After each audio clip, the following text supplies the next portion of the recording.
지난 2014년 6월 싱가포르 북동부에 위치한 호우강. 이곳의 한 나무 밑에 낡은 인형이 버려져 있었습니다. 무섭게 생겼다. 아무도 섣불리 건들지 않는 이 인형은 일명 후광 인형이라 불리며 SNS에 퍼지기 시작했습니다. 그런데 사람들은 이내 공포와 두려움에 휩싸입니다. 그 이유는 이 인형은 혼령이 깃들어서요. 주인이 없을 때면 혼자 집안 곳곳을 돌아다닌답니다. 진짜? 심지어는 잘 다녀왔어? 이렇게 젊은 여성의 목소리까지 냈다고 합니다. 나 지금 소름 돋았어. 실제 영화 에나벨이랑 비슷한 실사판이네요. 네. 실사죠. 근데 왜 이게 하필이면 저 나무 밑에서 저렇게 딱 발견된 거죠? 이 호우광 인형에 대한 이야기가 전국에 쫙 퍼지자 SNS 짹짹이에서 호우광 인형의 실제 주인이란 사람이 나타났습니다. 정말? 인형 주인은 이 인형을 갖고 있으면 늘 미스테리한 현상이 일어나자 인형을 버리려고 했는데요. 하지만 아무리 버리려고 해도 버려지지 않는 이 인형. 그런데 버릴 수 있는 방법을 찾아냅니다. 바로 눈. 이 눈을 가리면 인형이 집을 찾아오지 못한다는 거였죠. 그래서 안대를 씌웠구나. 그리고 안대에 아랍어로 알라의 이름으로 앞이 안 보이게라고 글귀를 쓴 뒤 인형의 저주를 봉쇄한 것입니다. 인형은 SNS에 알려지고 난 뒤 사라졌다고 합니다. 그런데 한 10대 소년이 인형의 안대를 벗기고 사진을 찍어갔다는 목격담이 들리고 있습니다. 혹시 집에 낯선 인형이 있지 않나요? 얼른 안대를 씌우십시오. 저주가 덮치기 전에 말이죠. 2016년 4월 캄보디아의 작은 마을 캄퐁 스푸.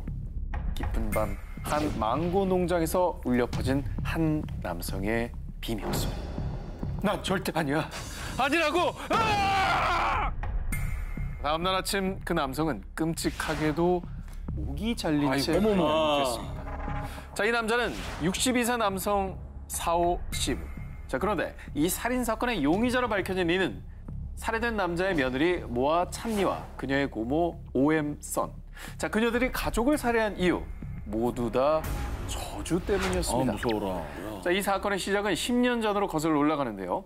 2006년 모아 찬니의 아버지이자 오엠 선의 오빠인 A 씨는 이름 모를 병에 걸려 시름시름 앓다가 결국 세상을 떠났고요. 오엠 선은 갑자기 원인도 모르게 몸이 마비되기까지 했다는데요. 자, 그런데 시아버지는 우리 아버지를 치료한 게 아니라 죽였어요. 그 사람은 흑마술을 부려서 내 몸도 마비시킨 거라고. 자, 이렇게 시아버지가 전통 치료가 아닌 흑마술을 부렸다고 의심을 한 겁니다. 결국 며느리 모아 찬니는 자신의 고모와 시아버지를 죽일 계획을 세웠고 결국 실행에 옮긴 건데요. 아니 밑도 끝도 없잖아요. 무슨 뭐 그렇게 판단한 근거가 있는 거예요. 아무 근거가 없죠. 뭐야? 그냥 이제 저주라고 의심을 한 건데 살인까지 저지른 겁니다. 정말 걸리면 죽는 거네요. 네. 네. 자, 캄보디아의 주술 문화를 연구한 얀 오베센 교수에 따르면요. 일부 캄보디아인들은 자신의 불행을 타인이나 특정한 사물의 탓으로 돌리는 경향이 있다고 합니다. 즉, 누군가가 자신의 악운을 바란다는 주술적 신념을 갖고 있다는 거죠. 자, 그래서 일부 마을에서는요. 마을의 애군을 부르는 주술사로 지목이 되는 순간 먼저 마을 주민들로부터 동네를 떠날 것을 강요받고요. 이에 불응할 경우 결국 일부 주민들의 모의로 갑작스럽게 살해까지 당한다고 합니다. 무고한 생명을 억울한 죽음으로 몰아가는 마녀 사냥. 하루빨리 사라져야겠습니다. 미국인들의 여름을 책임지는 휴양지, 조지아주 북쪽에 러니어 호수가 있습니다. 지난 2012년 7월 미국의 최정상 R&B 아티스트 어셔는 가족과 함께 오붓한 휴가를 보내기 위해서 이곳을 찾았는데요. 그 의붓 아들인 카일 글로버가 호수에서 튜브를 타고 수영을 한창 즐기던 그때 카일 조심해! 카일 조심해! 자, 이렇게 어셔가 손쓸 틈도 없이 지나가던 제트스키가 카일의 머리를 쳤고요. 어머! 결국 열흘 후인 2012년 7월 22일에 사망하고 말았습니다. 또 2015년 1월 5일 조지아주 뷰퍼드에 사는 건장한 청년 켈리 내쉬는 새벽 4시쯤에 갑자기 잠에서 깼는데요. 나 감기가 너무 심한데 지금 병원에 좀 가봐야 되겠어.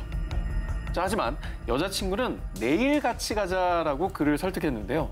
그런데 아침에 일어나 보니 그는 없었습니다. 그런데 한 달 후인 2월 8일 러니어 호수에서 낚시를 하던 한 남자가 남자친구 켈리를 찾았습니다. 하지만 이미 싸늘한 시신이 되어버린 그. 왜? 게다가 사라진 그날 밤 입고 있던 파자마 모습 그대로였다고. 어머. 자, 이렇게 안타까운 사고와 미스터리한 일들이 빈번하게 발생하는 러니어 호수. 60년 동안 사고, 익사, 자살 등 목숨을 잃은 사람은 무려 675명. 어머. 아니 뭐 이유가 뭐예요? 우리 오늘 저주하고 있잖아요. 여기도 무슨 저주가 있는 거예요, 그럼? 자, 일단 러니아 호수는요, 1956년경 뷰퍼드 댐을 만들면서 생긴 인공 호수입니다. 뷰퍼드 댐 건설로 인해 수천 개의 묘지가 파헤쳐졌고, 무서워. 때문에 아직도 호수 밑바닥에는 신원불명의 사체가 묻혀져 있다고 하는데요. 웃기시는 것 같다. 그래서 호수에는 영혼들의 저주가 아닐까라는 섬뜩한 소문들이 무성하다고 합니다.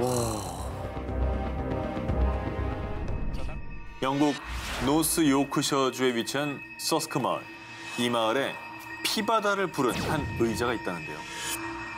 바로 저 의자입니다. 저 의자입니다. 에이, 진짜, 에이. 변석이 아까 앉았었어. 에이, 저기 앉았어?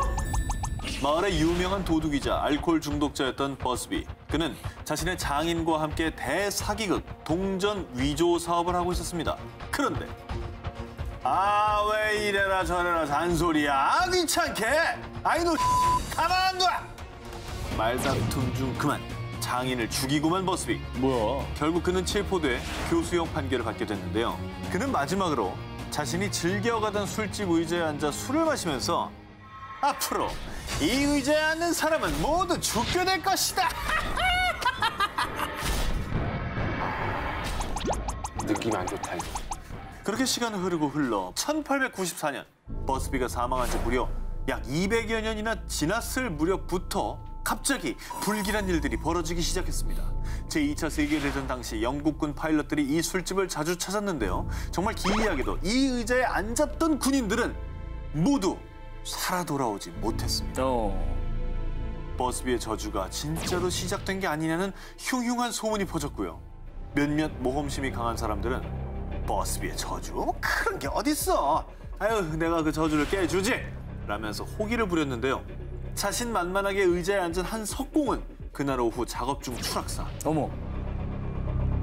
정말 이 죽음들이 저주 때문인지 아니면 단순한 사고인지 확인할 수는 없습니다. 하지만 술집 주인은 1978년 이 의자를 지역 박물관으로 옮겼습니다. 이 의자의 악명을 익히 하는 박물관 측에선 의자를 아예 1.5m 높이에 매달아 놨다고 합니다. 저거 아니었네. 속았네. 비슷한 거예요. 아니 전혀 다르게 생겼잖아. 귀 얇아가지고 뭐 겁에 질려 있었더라고. 웃는 거 봐. 영화 사이코의 모티브가 된 인물이죠. 미국의 희대의 살인마로 불리는 에디 게이는 사람의 가죽으로 장갑과 의자포, 전등갑 등을 만들고요. 만약에 인피로 이것까지 만들어졌다면 어떨까요? 보시죠. 보기 싫어. 에이, 저건 너무 악취미다. 실제 사람 같은 피부결에 초점을 잃은 듯한 눈동자, 그리고 갑자기 입을 뗄 것만 같은 이 기묘한 모습의 인형들. 2000년대 초반 실제로 이 인형을 사진만으로 접한 이들이 이 인형 사진을 본 날 나 가위 눌렸어요 라는 이야기를 쏟아내 이 인형을 아는 사람들 사이에서 심상치 않은 공포심이 감돌았습니다. 거짓이면 좋겠다. 그러면서 이 인형에 얽힌 사연들이 밝혀졌습니다. 19세기 일본의 한 인형 제작자가 만든 이 인형들은 엄청난 흉악범죄를 저지른 사형수 시체의 피부와 머리카락을 뽑아 만든 인형이며 심지어는 이 인형이 일본 가나가와 현의 학곤의 신사에 보관됐었다고 전해지기까지 했습니다. 약간 관광지잖아요. 관광지에 그렇게 해놨을래나. 그런데 그 인형들을 만든 사람이 자신이 인피로 인형을 만든 것이 들통이 날까 봐 그 인형들을 태워 신사에 공양을 한 게 아니냐는 추측까지 떠돌았습니다. 그런데 인형 사진을 본 이들을 가위에 눌리게 하고 모두를 공포에 몰아넣었던 이 인형들의 반전. 19세기에 만들어진 것도 사람 가죽도 아닌 구관절 인형 제작가 호리 요시코의 작품이었다는 것이 밝혀졌고요. 다행이네, 진짜. 다행이죠? 네, 다행이네요. 자, 여러분들 마음을 또 놓고 계신 것 같은데 그럼요. 지금부터가 진실입니다. 뭐야 또. 일본의 전무후무한 괴담 수집가이자 유명 공포 프로그램을 진행한 탤런트 이나가와 준지. 이 사람이 실제로 겪은 일화입니다. 어느 날 지인에게 저주받은 여자의 10일이라는 인형극 무대 진행을 부탁받았습니다. 그런데 작품에 오르는 인형을 처음 본 그는 왠지 모를 싸한 느낌을 받게 됩니다. 단순한 기분 탓이 아니었던 걸까요? 인형극 대본 작가의 집에는 의문의 화재가 발생. 심지어는 인형 제작자인 하지모토 사부로가 실종되는 등 갑자기 인형극과 관련된 이들에게 이상한 악재들이 연속적으로 덮치고 맙니다. 그런데 더 섬뜩한 건요. 이상하게도 인형극 관계자들에게 부상이 찾았는데 희한하게도 그 부상은 오직 오른손과 오른발에만 입었다는 거죠. 결국 끝을 모르는 악재에 이나가와 준지는 자신이 처음 보자마자 꺼림칙하다고 느꼈던 인형을 들고 영매에게 찾아갔습니다. 인형은 그냥 인형이 아닙니다. 살아있습니다. 오른손, 오른발을 잃은 상처 입은 소녀.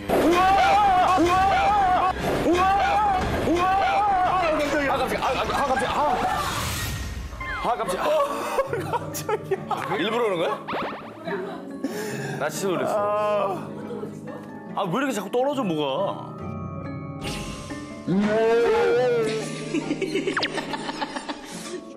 이 안타까운 이야기를 들은 이나가와 준지는 그 뒤 이 인형을 태워서 소녀의 영혼을 달래주었고요. 그런데 정말 신기하게도 그 뒤로는 의문의 사고나 기묘한 일들은 일어나지 않았다고 합니다. 미국에 사는 8살 소녀 제니퍼는 매일 밤 자신을 쫓는 살인범에게 끔찍하게 살해당하는 무시무시한 악몽에 시달리고 있었습니다. 이 일로 부모님과 함께 정신과 의사를 만나보기도 했지만요. 원인 모를 악몽은 멈추지 않았는데요. 그런데 반복되는 꿈의 내용이 너무나도 구체적인 것에 의문을 품게 된 정신과 의사는 제니퍼와 함께 경찰서를 찾아가 보았습니다. 정말 놀랍게도요. 미제 사건 중 제니퍼의 꿈과 완벽하게 맞아떨어지는 실제 사건이 존재한다는 것을 알게 됩니다. 뭐야. 자, 바로 제니퍼와 비슷한 또래 10살 소녀 랠프가 살해당한 사건이었는데요. 사건과 관련된 것들이 제니퍼의 꿈과 일치했고요. 결국 제니퍼의 진술을 토대로 실제로 랠프를 살해한 범인을 검거하기까지 했습니다. 무섭다. 자, 여기에는 정말 믿기지 않은 엄청난 사실이 숨겨져 있었습니다. 살인 사건의 피해자인 랠프가 제니퍼에게 심장을 이식해준 장기 기증자였다는 거죠. 자, 이 미스터리한 사건을 두고 미국 애리조나 대학교 정신의학과 교수 게리 슈워츠는 자신이 20여 년 넘게 연구한 셀룰러 메모리, 즉 세포 기억서를 주장했습니다. 심장을 비롯한 장기의 세포에는 기억 기능이 있어 장기를 이식할 때 기증자의 기억은 물론 습관, 재능, 취향 등이 수혜자에게 전달될 수 있다는 이론인데요. 기증자의 기억까지 전이된 제니퍼의 살해 외에 정말 소름 끼치는 사례도 있었습니다. 미국 조지아에 사는 소니 그레이엄은 신부전을 앓고 있었지만 정말 운 좋게도 심장을 이식받게 됐는데 수술은 성공적으로 마쳤지만 그 뒤부터 원인 모를 우울증에 빠지게 되었습니다. 결국 안타깝게도 자살로 생을 마감하고 맙니다. 어머, 그 귀한 심장을 이식받고도. 그렇습니다. 자, 그런데 뒤늦게 알게 된 놀라운 사실. 소니에게 심장을 이식해준 사람이 우울증에 걸려서 역시 자살로 생을 마감한 기증자였던 겁니다. 자, 과연 제니퍼의 악몽과 소니의 자살, 단순한 우연의 일치였을까요? 아니면 우리 몸속의 세포에 기억이 저장되고 있는 것일까요? 2015년 8월 25일 이 온두라스의 지역 뉴스에 충격적인 영상이 보도됐습니다. 뭘 부시고 있는데요? 뭘 꺼내 부수고 있죠? 누구 있죠? 뭐야, 관인가? 이 무덤의 주인은 네이시 페레즈라는 여성입니다. 하지만 안타깝게도 결혼식을 치르기 며칠 전 갑자기 정신을 잃고 쓰러지고 말았습니다. 그 즉시 네이시는 병원으로 옮겨졌지만 안타깝게도 사망 선고를 받게 됩니다. 자, 그런데 장례식이 끝나고도 네이시의 곁을 떠나지 못하고 공동묘지를 밤새 헤매는 사람이 있었습니다. 바로 네이시의 남자친구였는데요. 에휴. 어느 순간부터 문득 남자친구의 귓가에 이상한 소리가 들리기 시작했습니다. 바로 무언가를 두드리는 소리였죠. 홀린 듯이 네이시의 묘지로 다가간 남자친구. 어느 순간 희미한 비명까지 듣는데요.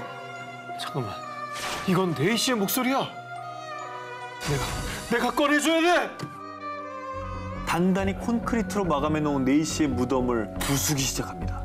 마침내 관뚜껑이 열린 그 순간 사람들은 충격적인 모습을 마주하고 맙니다. 왜? 장례식 때만 해도 깨끗했던 네이시의 얼굴에 온통 상처가 나 있었고요. 손가락 끝은 피부가 까져서 피 범벅이 돼 있던 겁니다.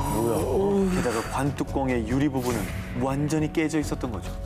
아니, 설마 그 안에서 나오기 위해서 이렇게 된 거예요? 곧바로 네이시의 가족과 남자친구는 네이시를 당장 병원으로 데려갔지만요. 의사는 다시 한번 사망 진단을 내리고 말았습니다. 결국 다시는 살아나지 못한 네이시. 그녀는 웨딩드레스를 입은 채 또다시 같은 무덤에 묻히게 됐는데요. 기구하다 진짜. 네이시가 정말 무덤 속에서 살아났던 것일까요? 그 모든 것은 여러분의 상상에 맡기겠습니다.